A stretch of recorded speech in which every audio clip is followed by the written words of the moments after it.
Lăn Lăn was, to put it mildly, a whirlwind of fins and giggles. He zipped and zoomed through the turquoise waters playing tag with his pod. He'd breach, twirling in the air before splashing back down with a joyful squeak, sending droplets scattering like tiny diamonds. Today, he was attempting to steal bubbles from Old Man Krill, a game he rarely won, as the grumpy Krill always swatted them away with a flick of his tiny legs. Lăn Lăn. Slow down, little one. His mother called, her voice a melodic whistle. She was a beautiful dolphin, sleek and strong, with eyes that held the wisdom of the ocean. Lăn Lăn slowed, circling back to nudge his mother affectionately. But Mama, it's fun. And Old Man Krill has the best bubbles. His mother chuckled, a sound like bubbling water. He does, doesn't he? But remember what we talked about. Respect your elders, even the grumpy ones. As Lăn Lăn resumed his game, a shadow fell over them. It wasn't the shadow of a predator, but something different. A massive ancient sea turtle, its shell covered in barnacles and glowing algae, swam slowly towards them. This was Kai-Yu-Si, the oldest turtle in these waters, a creature spoken of in hushed tones. It was said Kai-Yu-Si remembered the ocean's very beginning. Kai-Yu-Si stopped before them, her wise ancient eyes settling on Lăn Lăn. Young Lăn Lăn, she rumbled, her voice like the shifting of underwater currents. I carry a message for you. From a pouch woven from seaweed, Kai-Yu-Si produced a scroll tied with a ribbon of shimmering pearls. Lăn Lăn had never seen anything like it. His mother accepted the scroll with a respectful nod. Unfurling it, she read aloud, her voice filled with surprise. By order of the Council of Elders, Lăn Lăn is hereby invited to attend the High Ao Academy, a school for gifted marine creatures. The academy awaits those with a spark of potential. Lăn Lăn blinked. The High Ao Academy? But that's just a legend. Old fish tales to scare little ones into behaving. His mother smiled gently. It's more than a legend, little one. It's a place where marine creatures learn to harness the magic within the ocean. A place whispered about in the currents, a secret known only to a few. Lăn Lan's tail drooped. The thought of leaving his pod, his mother, his playful life, it filled him with a sudden sadness. But I don't want to go. I want to stay here with you all. His mother nuzzled him close. Oh hát, Lăn Lăn. I know it's scary, but this is a great honor. A chance to learn, to grow, to discover who you truly are. And besides, she added with a wink, think of all the new games you could invent with magical powers. She paused, looking into his eyes. Sometimes, little one, following your dreams means taking a leap of faith. And I believe in you. I know you'll make us all proud. Lăn Lăn looked from his mother's encouraging face to the shimmering scroll. A tiny spark of excitement flickered within him. Maybe, just maybe, this adventure wouldn't be so bad after all. The journey to the High Ao Academy felt like swimming through a dream. Lăn Lăn followed Kai-Yu-Si, the ancient sea turtle, past forests of swaying kelp and shimmering schools of fish, until a breathtaking sight emerged from the blue. The academy wasn't built on the ocean floor, but from it. Towering structures of coral, in shades of rose, lavender, and gold, spiraled upwards, interwoven with glowing seaweed that pulsed with a soft, ethereal light. Windows were crafted from polished seashells, and archways were formed by the graceful curves of giant clam shells. It was a living, breathing structure, humming with magical energy. Welcome, Lăn Lăn, to the High Ao Academy, Kai-Yu-Si said, her voice echoing slightly in the vast underwater space. May your time here be filled with learning and wonder. She gestured towards a grand entrance carved into the largest coral tower. Your instructor, Professor Kavong, Rainbow, awaits. Taking a deep breath, Lăn Lăn swam through the entrance, his fins tingling with anticipation. The interior was even more spectacular than the exterior. Currents of light danced along the walls, illuminating classrooms filled with bubbling potions and floating books. He spotted other students, a tiny seahorse meticulously studying a scroll, an octopus expertly camouflaged against a coral wall, and a shark? Hello, Lăn Lăn called out a little nervously. The seahorse, who was barely bigger than Lăn Lan's flipper, looked up, adjusting a pair of miniature spectacles perched on his snout. Greetings. I am Song. Rather chaotic here, isn't it? Difficult to concentrate. Before Lăn Lăn could respond, the octopus shimmered into view, changing color from blue to green to match the surrounding coral. Chaos is my specialty, he announced with a mischievous grin. I'm Tam. Don't mind Song, he's always buried in his studies. And try not to blink when I'm around, you might miss something. Lăn Lăn couldn't help but laugh. I'm Lăn Lăn. It's amazing here. A shadow fell over them, and Lon Lon instinctively looked up. A large shark Rang Nan was hovering nearby. He looked intimidating with rows of sharp teeth, but his eyes held a surprising gentleness. "Don't be frightened," Rang Nan rumbled, his voice surprisingly soft. Răng nanh. "I prefer peaceful pursuits despite my appearance." He seemed almost embarrassed. Just then, a vibrant figure swam towards them, Professor Ka Vong, a flamboyant fish with scales that shimmered with all the colors of the rainbow. "Ah, our new student. Welcome, Lon Lon. Wonderful to have you. Now let's not waste any time. Today we begin with the basics. Water manipulation 101. Professor Ka Vong led them to a large open chamber filled with glowing orbs of water. "The ocean's magic flows through all of us," she explained. "Your task is to learn to harness that energy and shape the water to your will. Start by simply lifting an orb with your mind." Song immediately focused, his brow furrowed in concentration. A small orb wobbled slightly, then rose a few inches before falling back down. Requires more precision," he muttered, adjusting his spectacles. Tam, on the other hand, was experimenting. He created a swirling vortex of water, then shaped it into a miniature octopus that danced around his head. "Too easy," he declared with a chuckle. Rang Nan carefully focused, and a large orb rose smoothly into the air, rotating slowly. He kept it suspended there, his expression calm and controlled. Lon Lon tried, but nothing happened. He willed the orb to lift, he squeezed his eyes shut. He even tried bouncing on his tail, but the orb remained stubbornly on the floor. Frustration began to bubble within him. I can't do it," he exclaimed, feeling a little defeated. Song glanced up from his struggles. "It takes practice, Lon Lon.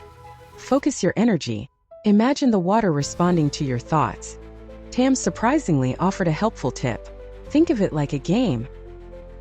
Pretend you're playing tag with the orb, and you're trying to gently nudge it upwards." Rang Nan simply offered a reassuring nod. "Patience, young one. The ocean's magic is subtle. It requires a gentle touch." Taking a deep breath, Lon Lon closed his eyes and pictured himself playfully nudging the orb. He imagined the water as a friend, responding to his invitation. Slowly, tentatively, the orb began to tremble, and then it lifted. A small wobbly lift, but a lift nonetheless. Lon Lon grinned, his heart soaring with excitement. He was learning, and he was doing it with the help of his new friends. The following morning, the students gathered in a vast chamber adorned with luminous pearl mosaics. Instead of bubbling potions or floating books, the room held ancient scrolls and shimmering projections of constellations. A peculiar figure awaited them, Professor Sa Bien. A starfish with an exceptionally long, flowing beard of seaweed and spectacles perched precariously on one of his arms. He drifted into the room, carried by a gentle current, his 5 arms waving expressively. "Welcome, young scholars," Professor Sa Bien chirped, his voice surprisingly booming for such a delicate creature. "Today we delve into the very heart of our abilities, the history of ocean magic. But be warned," he added with a twinkle in his eye. "It's a tale as deep and winding as the ocean trenches themselves."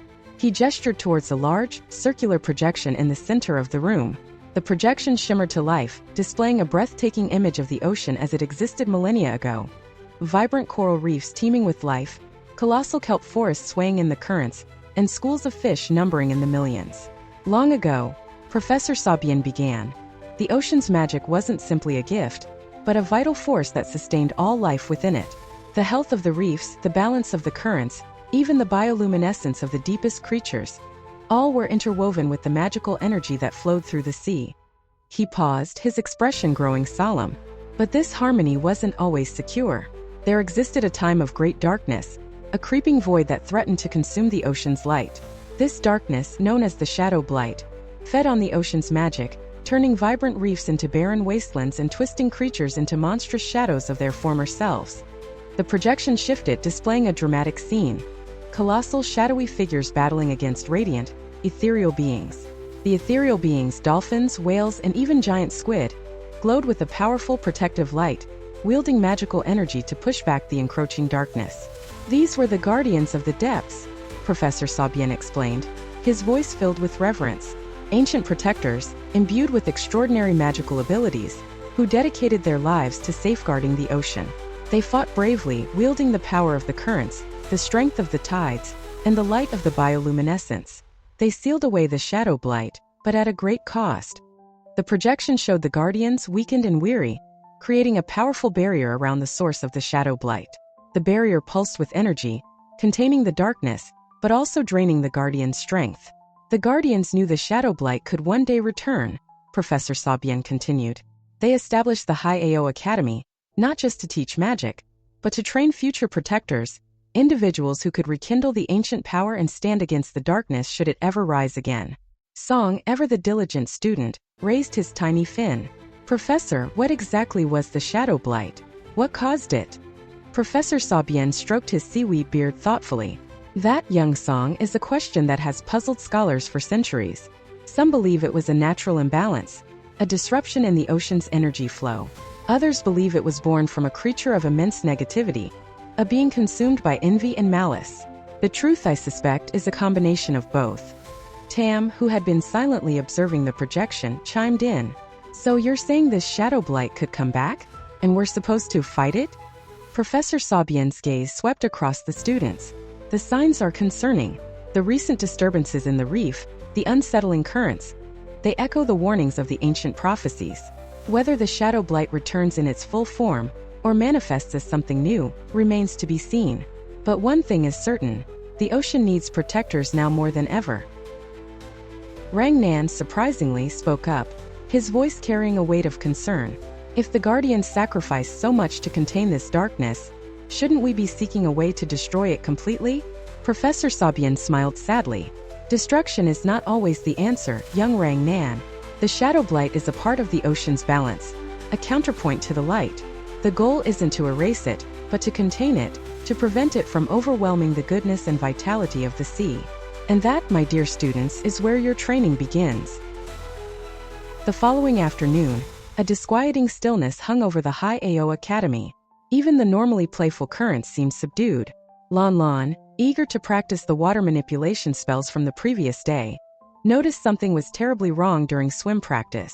The coral reef just beyond the Academy's protective barrier, usually a riot of color, appeared faded. Patches of vibrant purple had dulled to gray, and the luminous orange of the fan corals had lost their glow. Hey, has anyone else noticed the reef? He asked, surfacing beside Song, who was meticulously attempting a bubble shield spell. The tiny seahorse was concentrating so intensely, his fins were vibrating with effort. Song, failing to contain the shimmering bubbles which immediately popped, sighed in frustration. Almost got it. And yes, Lăn Lăn, I've noticed. It's unsettling. I've been trying to analyze the water composition, but everything seems normal. The salinity, the temperature, it's all within acceptable parameters. He frowned, pushing his tiny spectacles up his snout. It doesn't make sense. Tam, who had been effortlessly gliding amongst the coral, blending seamlessly with his surroundings, suddenly reappeared, his skin shifting from a mottled pink to a concerned shade of blue. I overheard some of the older students talking, he said, his voice a low murmur. They're saying the reef is sick. And there are whispers, unsettling whispers carried on the currents. Rang Nan, who had been circling the perimeter, his powerful tail propelling him through the water, joined the group. I felt it too. A strange pull, a darkness. It's subtle, but it's there. It feels like something is draining the life from the reef. Driven by a growing sense of unease, Lăn Lăn proposed, let's investigate. We should see if we can find the source of this. Maybe it's a localized issue, something we can fix. I'm in, Rang Nan agreed, his usually gentle eyes now filled with determination. But we should be cautious. If there's something wrong, it's best to be prepared. Song, despite his continued struggle with the bubble shield spell, nodded. I'll come too. I can analyze the water as we go. Perhaps I can detect something that's eluding my initial readings. Tam, already shifting his camouflage to match the darkening coral, added, I'll scout ahead.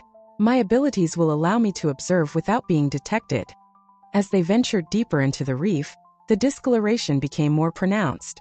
The vibrant ecosystem was slowly giving way to a ghostly monochrome landscape. The unsettling whispers grew louder, seeming to swirl around them like phantom currents. Suddenly, Tam reappeared, his form flickering with urgency. I found something, he announced, his voice barely audible. Beyond the sunken gardens, a swirling vortex. It's small now, but it's consuming everything around it. The color, the energy, it's all being pulled in. They swam towards the location Tam indicated, their hearts pounding with apprehension.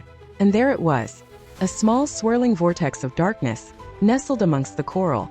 It wasn't a violent, raging whirlpool, but a silent, insidious drain, slowly sucking the life out of the surrounding reef. The water around it felt cold, and the whispers were now a chorus of despair. Lăn Lăn stared at the vortex, a sense of dread washing over him. This wasn't just a localized problem. This was something far more dangerous. He exchanged a worried glance with his friends. The ocean and their academy were in trouble. The following hours unfolded with terrifying speed. The small, insidious vortex Tam had discovered was growing, and with each passing moment, its hunger intensified. It wasn't simply draining color anymore. It was actively pulling at the reef, dislodging coral branches and sucking in small fish, their scales flashing silver as they were swept into the darkness. Lăn Lăn and his friends raced back to the academy, their fins working furiously against the increasingly agitated currents. They burst into the main hall, startling Professor Sabian, who was meticulously arranging bioluminescent algae in a complex pattern. "Professor!" Lăn Lăn exclaimed, breathless. "The vortex, it's growing. It's taking everything." Professor Sabian's normally twinkling eyes widened with alarm. She immediately summoned the other teachers, a stern but fair pufferfish named Ong Su-tu, Mr. Lionfish, and a graceful manta ray called Balut, Mrs. Glide. A hurried consultation followed, filled with worried murmurs and frantic gestures towards a holographic projection of the ocean floor. "It appears," Ong Su-tu announced grimly, "we are dealing with a Ho-den, a black hole. A localized distortion in the natural energy flow of the ocean. They are exceptionally rare and incredibly dangerous." "But, a black hole?" Song stammered, adjusting his spectacles. "I've only read about them in ancient texts. They're supposed to be theoretical." "Theoretical, yes," Balut replied, her voice echoing with concern. "But devastatingly real. If left unchecked, it will consume everything in its path, expanding until it threatens the entire ocean." The teachers immediately attempted to contain the Ho-den. Ong Su-tu used his ability to inflate to enormous sizes, creating a wall of spiny defense, while Balut channeled powerful currents to try and disrupt the vortex's flow. But their efforts proved futile. The Ho-den simply absorbed their energy, growing larger and stronger with each attempt. Rang Nan, driven by a desperate need to help, swam directly towards the vortex, intending to use his immense strength to physically restrain it. He slammed into the swirling darkness, bracing himself against its pull. For a moment he seemed to hold it back, his powerful muscles straining. But the Ho-den was too strong. It tugged at him relentlessly, threatening to pull him in. Răng nanh, nó. Lăn Lăn cried, fear gripping his heart. With a mighty surge, Rang Nan managed to break free, swimming back towards his friends, exhaustion etched on his face. "It's no use," he gasped. "I can't hold it. It's too powerful." Professor Sabian, her face etched with worry, gathered the students around her. "There is an ancient prophecy," she said, her voice low and solemn. "A legend passed down through generations of ocean guardians. It speaks of a time when darkness threatened to consume the ocean, and only those with the purest hearts and the strongest bonds could restore the balance." She paused, her gaze sweeping over each of their faces. "The prophecy states that only students working together, harnessing their unique gifts, can defeat the darkness." A wave of uncertainty washed over the group. Could they, for young students, truly be the ones to save the ocean? The task seemed impossible, overwhelming. But looking into the determined eyes of his friends, Lăn Lăn felt a flicker of hope ignite within him. They had to try. The fate of the ocean depended on it. The weight of Professor Sabian's words hung heavy in the water. For students against a Ho-den? It sounded like a tale spun to frighten young fish, not a real possibility. Yet, looking around at Song nervously adjusting his spectacles, Tam already sketching diagrams in the sand with a fin, and Rang Nan flexing his powerful jaws, Lăn Lăn knew they had to at least try. "Okay," Lăn Lăn said, forcing a confidence he didn't quite feel. "The prophecy said we need to use our unique gifts. What are we good at?" Song was the first to respond, his voice hesitant. I'm precise with spells. I can calculate trajectories and energy flows. But complex spells, they still give me trouble." He sighed, frustrated. "I almost failed the current manipulation test last week." "Hey," Tam chimed in, his voice surprisingly encouraging. "You're the most accurate spellcaster I know. You just need to relax. I'm good at, well, everything that requires being sneaky and adaptable. Camouflage, illusions, squeezing into tight spaces. I can get information and move around undetected." Rang Nan rumbled, I'm strong, and I can withstand a lot, but I'm not exactly known for my finesse or my thinking skills. He admitted sheepishly. Lon Lon grinned. And I'm fast. I can scout ahead, deliver messages, and, well, generally zoom around and be a distraction. He paused, thinking. So we have precision, adaptability, strength, and speed. How do we combine that? They spent the next hour brainstorming, the Academy's main hall slowly filling with sketches, diagrams, and half-formed ideas. Song proposed a complex energy barrier, but it required a level of precision he wasn't sure he could achieve under pressure. Tam suggested an illusion to confuse the Ho-Den, but they all agreed it wouldn't hold for long. Suddenly, a frantic shoal of silverfish darted into the hall, their scales shimmering with fear. "Help!" one of them squeaked. "A strong current has swept away our young. They're trapped in a patch of stinging jellyfish." Without a word, the four friends sprang into action. This wasn't about prophecies or black holes. It was about helping those in need. Lon Lon, using his speed, quickly located the trapped fish, weaving through the stinging tentacles. Song, despite his anxieties, precisely neutralized the jellyfish's stinging cells with a carefully aimed spell. Tam, using his camouflage, created a diversion, drawing away the remaining jellyfish while Rang Nan gently nudged the frightened young fish free with his snout. Working together, they rescued every single silverfish, returning them safely to their grateful parents. As the shoal dispersed, Lon Lon realized something. That felt good, he said, a genuine smile spreading across his face. And it showed us something. What do you mean? Song asked, adjusting his spectacles. We weren't thinking about the prophecy or the Ho-Den, or even our individual weaknesses. We just worked together. You neutralized the jellyfish, Tam distracted them, Rang Nan protected the little ones, and I got them out quickly. It was perfect. Tam's eyes lit up. You're right. What if we create a shield around the reef, but instead of one big, complicated spell, we build it layer by layer? Song can create the precise energy structure.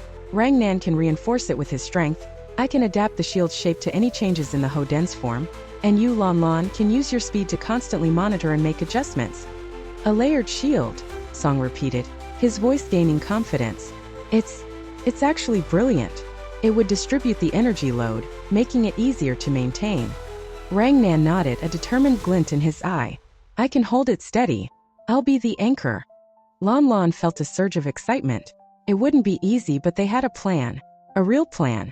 Okay, he said, his voice ringing with newfound resolve. Let's build a shield. The ocean around the reef thrummed with a dark energy as Lon Lon, Song, Tam, and Rang Nan began to weave their protective shield. Song, his brow furrowed in concentration, started with the foundational layer, a lattice of shimmering turquoise energy that pulsed with controlled power. Rang Nan, positioning himself as a living bulwark, channeled his strength into reinforcing the structure, his scales glowing with an inner light. Steady, Rang Nan, Lon Lon called out, circling the growing shield at top speed, his sonar scanning for weaknesses. A little more to the south. It's buckling under the pressure. Tam, meanwhile, was a blur of shifting colors, constantly adjusting the shield's shape. The Ho-Den, sensing the resistance, lashed out with tendrils of darkness, twisting and probing for an opening. It's trying to find a pattern, a weakness in the flow, he reported, his voice strained. It's intelligent. Professor Sabian and the other academy teachers watched from a safe distance, their expressions a mixture of hope and anxiety.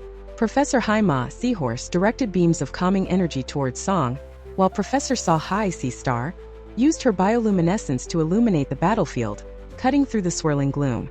But they knew this was a battle the students had to fight themselves. For a while they held. The shield shimmered and groaned, but it held. The combined energy of the four students created a breathtaking spectacle, a beacon of light against the encroaching darkness. But the Ho-Den was relentless. It began to amplify the currents, creating chaotic whirlpools that battered against the shield, threatening to tear it apart. Su đen ly, sóng phan tơ. A surge of dark energy slammed into the shield, disrupting his concentration. The turquoise lattice flickered, and a section of the shield began to collapse. Sóng. Lon Lon cried, instantly slowing to stay near his friend. Are you all right? Song shook his head, his spectacles askew. I can't maintain the energy flow. It's too strong. Despair clouded his voice. I'm going to let everyone down. No, you're not. Tam interjected, quickly shifting his form to resemble Song, mirroring his movements and subtly channeling energy into the weakening section of the shield. Focus on the core structure, Song. Just the core. I'll handle the outer layers for a moment. Rang Nan rumbled encouragement.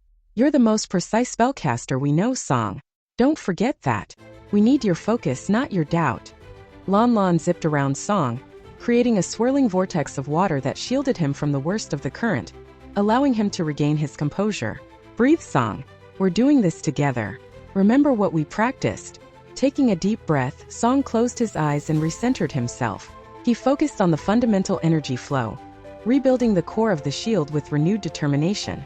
Tam continued to adapt the outer layers, deflecting the Ho Den's attacks, while Rang Nan held firm, absorbing the brunt of the force. Lon Lon, a constant blur, relayed information and reinforced weak points as he found them. The battle raged on. The students pushed themselves to their limits, their bodies aching, their magic reserves dwindling. But they refused to yield. They were a team, bound by friendship and a shared determination to protect their ocean home. Finally, with the combined surge of energy, they amplified the shield, forcing the Ho Den to recoil. The swirling darkness pulsed one last time, then began to shrink, its power diminishing with each passing moment. The final surge of energy erupted from the four students, a blinding wave of turquoise, silver, crimson, and indigo. It slammed into the shrinking Ho Den, not with force, but with a harmonious resonance, a counter-frequency that shattered the darkness from within. The vortex shuddered, spasmed, and then with a final mournful sigh imploded, leaving behind only a faint shimmer of dissipating energy. Silence descended upon the reef, a profound silence broken only by the gentle lapping of waves and the relieved sighs of the watching teachers. Slowly, tentatively, color began to return. First, a blush of pink on the coral branches, then a vibrant orange, a dazzling yellow, until the entire reef exploded in a riot of life. Fish, who had been hiding amongst the rocks, cautiously emerged, their scales gleaming in the newly restored light. Schools of shimmering silverfish danced through the coral forests, and playful clownfish peeked out from their anemone homes. A collective cheer rippled through the water as marine creatures of all shapes and sizes gathered to witness the miracle. A majestic whale shark, its massive form decorated with bioluminescent patterns, swam slowly around the reef, its presence a symbol of gratitude and awe. Even the usually stoic Professor Sabian allowed a small smile to grace her star-shaped face. You did it," Professor Sabian said, her voice filled with emotion. "You truly did it. You faced the darkness and emerged victorious." The other teachers echoed her praise, swimming closer to congratulate Lon Lon, Song, Tam, and Rang Nan. Lon Lon felt a warmth spread through his chest, a feeling far more potent than any magic he had ever wielded. He glanced at his friends, their faces beaming with exhaustion and pride. Song, usually so reserved, was laughing with Tam, who was already playfully inking designs onto Rang Nana's flank. Rang Nan, surprisingly, didn't seem to mind at all. As the celebration continued, Lon Lon found a quiet spot nestled amongst a patch of glowing seaweed. He closed his eyes, recalling his mother's encouraging words. He missed his pod, but he knew he had found a new family here, a family forged in courage and friendship. He felt a strong urge to share his adventure with her. He carefully selected a smooth, pearly shell and using a small piece of glowing coral as a pen began to write. "Dearest mother, I wanted to tell you everything. The academy is amazing, and I've made the most wonderful friends Song, Tam, and Rang Nan. We faced a terrible darkness, a Ho Den that threatened to destroy the reef. It was scary, but we worked together, using our magic to protect our home. I learned that even though I miss you and our pod terribly, I can still be brave and follow my dreams. I'm learning so much here, not just about magic, but about friendship and responsibility. I promise to always use my abilities to protect the ocean, just like you taught me. Thank you for believing in me, Mother. Your love is the brightest light of all." With all my love, Lon Lon has sealed the letter with a drop of shimmering ink and entrusted it to a swift-swimming messenger fish, sending it on its journey home. As he watched the fish disappear into the current, Lon Lon knew that this was only the beginning of his adventures. He was a student of the Haiao Academy, a protector of the ocean, and a friend to all who called it home. And he was ready for whatever challenges lay ahead.